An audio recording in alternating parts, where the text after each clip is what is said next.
Muito boa tarde, muito boa noite. Grupo de estudos, oração, ação. Em mais uma reunião de estudos, em mais uma reunião de pesquisa, de aprendizado múltiplo para todos. Um prazer estarmos aqui, um prazer sustentarmos essa iniciativa, que tenho certeza alguma, ainda que mínima, contribuição dará para cada um de nós nas suas jornadas de aprendizado. Que assim seja. Sejam todas e todos muito bem-vindos. Temos conversado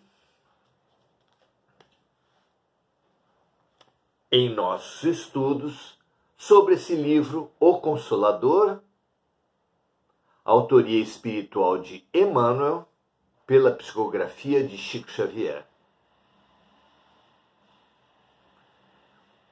Um livro muito interessante, são 411 perguntas e respostas, algo parecido com o Livro dos Espíritos, no qual o autor espiritual, com a ajuda de amigos de Chico Xavier que fazem perguntas,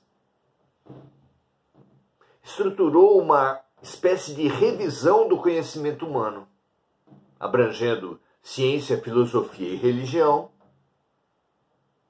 em 411 perguntas, as mais inteligentes, e as respostas, então, estimulantes, que abrem nossos horizontes, nossas perspectivas. Muito obrigado pela presença de todos.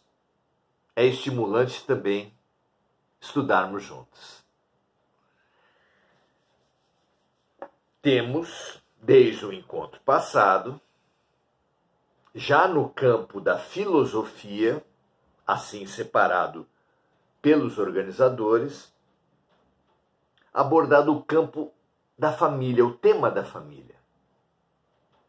No encontro passado, a pergunta foi se o Instituto da Família é organizado no plano espiritual antes de projetar-se na Terra.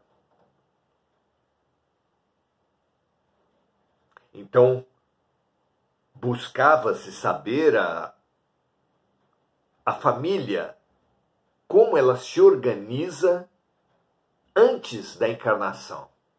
Hoje, vamos falar sobre como é a família, na perspectiva espiritual, após a encarnação. Como fica a família?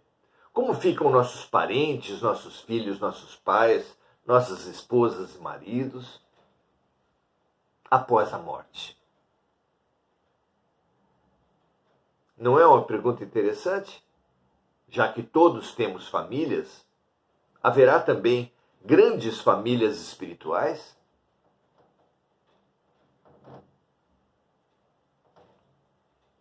Nelas, nas famílias espirituais, agrupam-se apenas os laços de amor ou também algemam-se os laços de ódio? Vamos lá. É a pergunta 176 de O Consolador. A pergunta é formulada da seguinte forma: as famílias espirituais no plano invisível são agrupadas em falanges e aumentam ou diminuem conforme se verifica na Terra? A resposta de Emmanuel é a seguinte: os núcleos familiares no além agrupam-se igualmente em falanges, continuando aí a obra de iluminação e de redenção de alguns componentes dos grupos.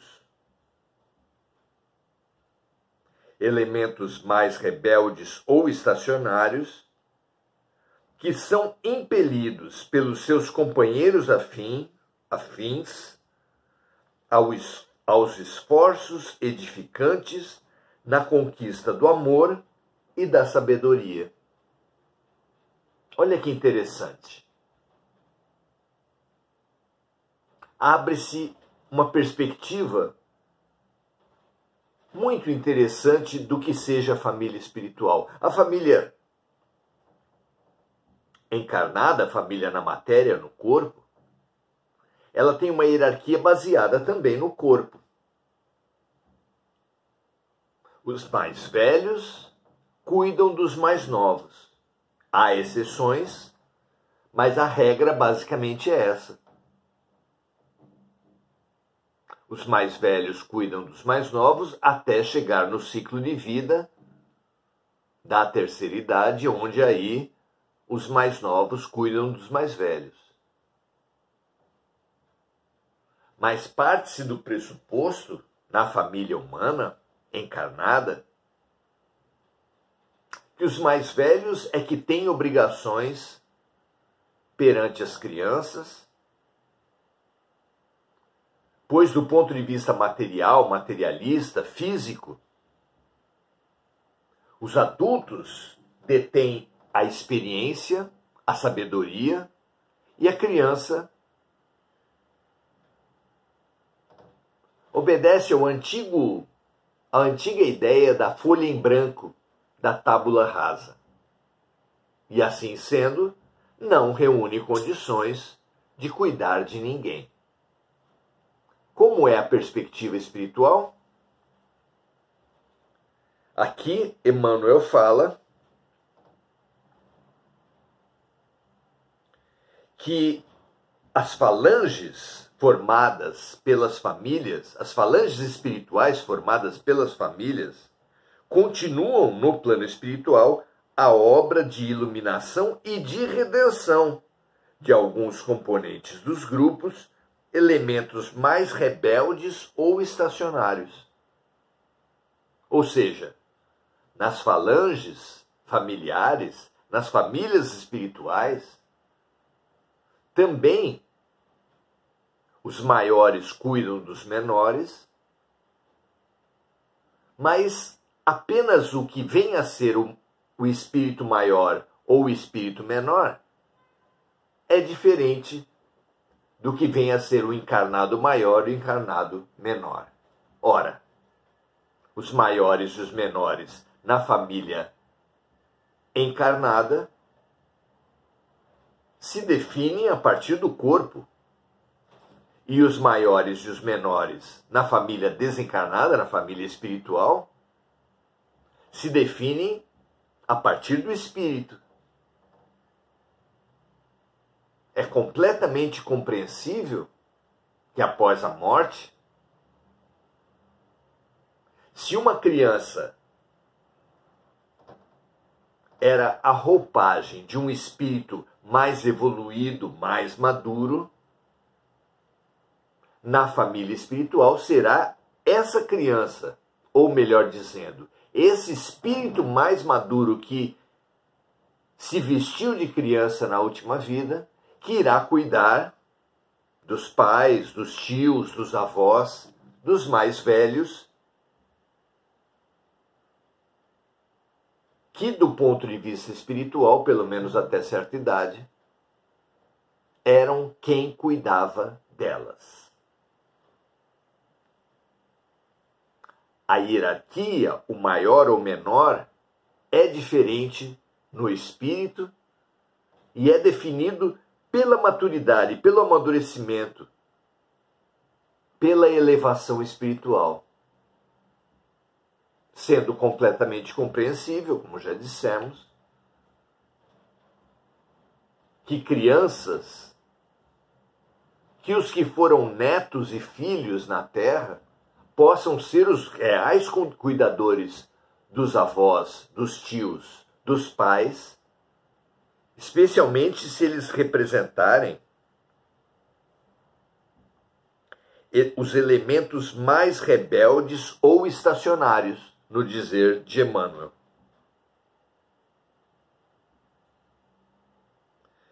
Que são impelidos pelos seus companheiros afins, impelidos pelos espíritos mais maduros da sua família espiritual, aos esforços edificantes na conquista do amor e da sabedoria. Interessante, não é? Termina Emmanuel dizendo o seguinte: de maneira natural, todos esses núcleos se dilatam à medida que se aproximam da compreensão do Onipotente, até alcançarem o luminoso plano de unificação divina com as aquisições eternas e inalienáveis do infinito.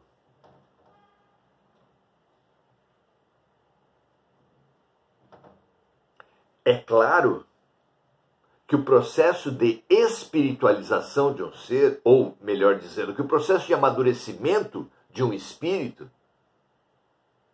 passa pela espiritualização do ser. E, claro está, que o processo de espiritualização do ser é um processo também de desmaterialização do ser. E nessa desmaterialização do ser,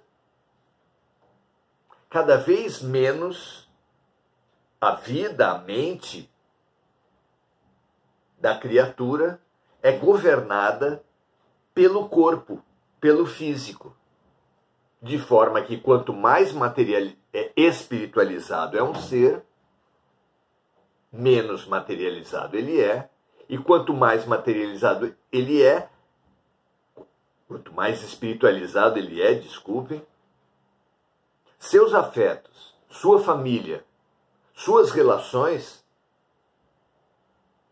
se dão cada vez mais pela lógica espiritual, cada vez menos pela lógica física do corpo, fazendo com que sua família se espiritualize também. As pessoas às quais o espírito elevado se vincula, quantitativamente são muito maiores. Quanto maior o espírito, maior a abrangência quantitativa dos seus afetos. E também, quanto maior a elevação de um espírito, maior a profundidade, a qualidade das suas relações, fazendo com que haja uma paternidade, uma maternidade, uma irmandade, uma fraternidade a basear todas as relações da família espiritual. Parece absolutamente lógico que seja assim e que as verdadeiras grandes almas diluem qualquer preocupação com raça, classe, nacionalidade, sexo,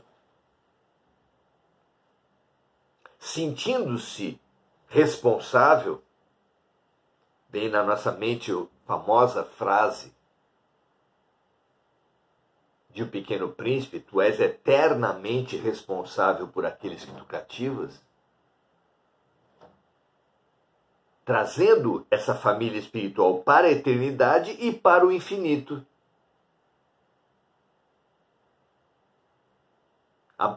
Atingindo cada vez fronteiras mais dilatadas para o que vem a ser nossa família. Assim como as almas mais evoluídas que encarnaram na Terra não se restringiam a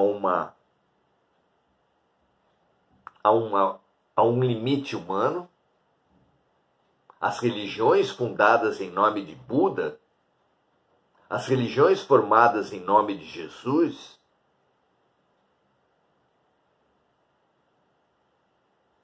elas particularizam, elas cerceiam, elas limitam a luz emanada desses seres. Esses seres viveram para toda a humanidade. Mesmo Francisco é muito maior que o franciscanismo. Mesmo Chico Xavier é muito maior que o espiritismo. Não é? Muito bom compreendermos isso. Que para além dos ismos da vida, evoluir é expandir a família espiritual, é expandir aqueles com os quais vivemos a fraternidade, a compaixão e o amor. Maravilhoso, não é? Que essa perspectiva seja cada vez mais a nossa. Que a cada vez que orarmos por um primo, um irmão, um pai desempregado, não oremos para pedir que eles ganhem o emprego, que eles ganhem a vaga no concurso público, que eles ganhem a vaga do vestibular, mas que eles, assim como todos os outros candidatos, sejam apoiados, sejam tranquilizados nos seus corações, para que possam expressar o seu melhor nas provas, nas entrevistas,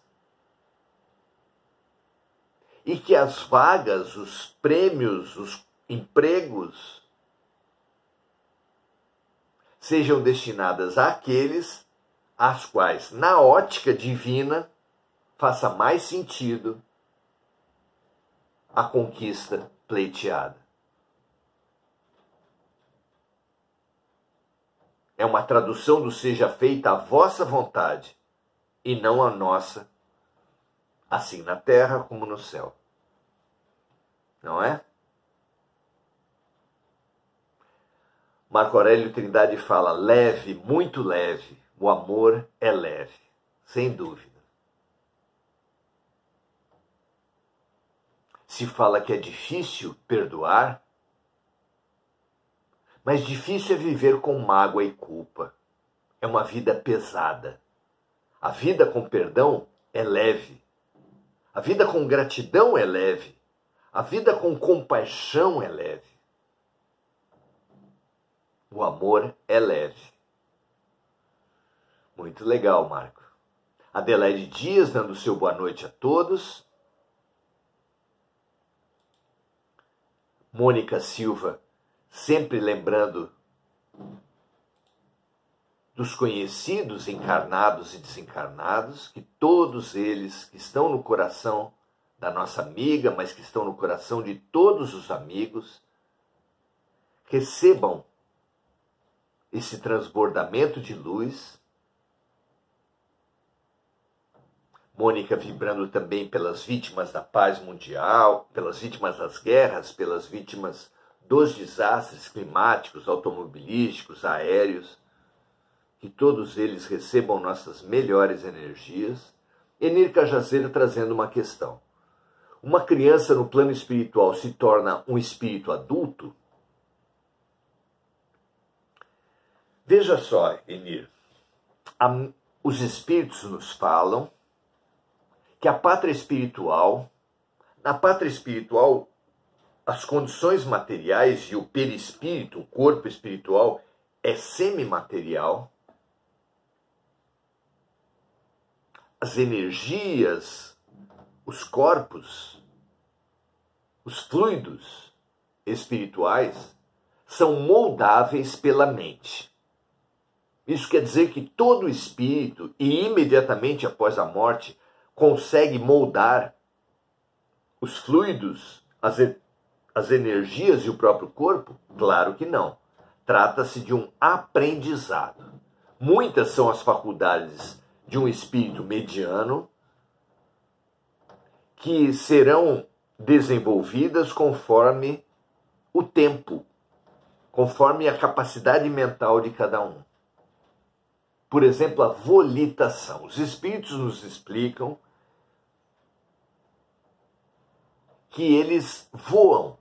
O modo de locomoção deles é diversificado como o nosso. Alguns deles caminham, outros andam em transporte coletivo, que na obra de André Luiz é chamado de aeróbus, uma espécie de ônibus aéreo. E grande parte das vezes os espíritos volitam, que é um voar através de grandes extensões de espaço. Pois essa volitação depende de uma capacidade mental, depende também de uma leveza de alma. Quanto mais tensas e densas as preocupações, mais difícil fica a volitação.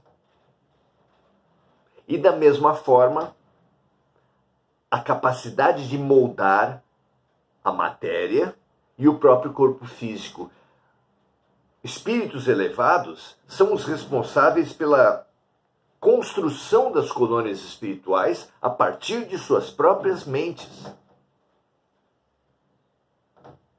Menos elevados que isso, os espíritos já conseguem moldar seus próprios corpos, sempre pela capacidade focal, pela capacidade de direcionar seus pensamentos. Então, sim, um espírito que morre enquanto criança permanecerá por algum tempo como criança, mas algum tempo depois, a depender da trajetória espiritual do espírito na pátria espiritual, a depender da evolução, ele já poderá amoldar o seu corpo espiritual a uma identidade física de adulto, de jovem, de idoso, aquela com a qual ele mais se identificar. Se não ajudar a resposta, pergunte novamente. Dentro do que soubermos, proporemos uma resposta. Mônica Silva dando também o seu boa noite a todos. Maria José Sobral também. Muito boa noite. Diana Costa também. Enir Cajazeira. Andréa Santos. É realmente um prazer contar com todas vocês aqui. Uma alegria estudarmos juntos. Estudar em grupo sempre foi, às vezes, até uma folia. Uma alegria muito grande, é muito estimulante se conseguir ter a mínima disciplina. Acho que esse nosso grupo, nesse sentido, tem estado de parabéns. Muito bom. Feliz por todas vocês aqui, que a gente amanhã continue nosso estudo sobre família, esse tema tão importante para todos nós, e que possamos expandir nossa compreensão, alcançando cada vez mais a beleza da vida, a dimensão espiritual da vida. Que assim seja. Muito obrigado. Compartilhe se você entender que essas questões, esses estudos podem fazer sentido para outras pessoas. Vamos servir, compartilhar apenas o que possa realmente ajudar as pessoas. Paz e bem, até o próximo encontro. Muito feliz por mais esse episódio. Até a próxima.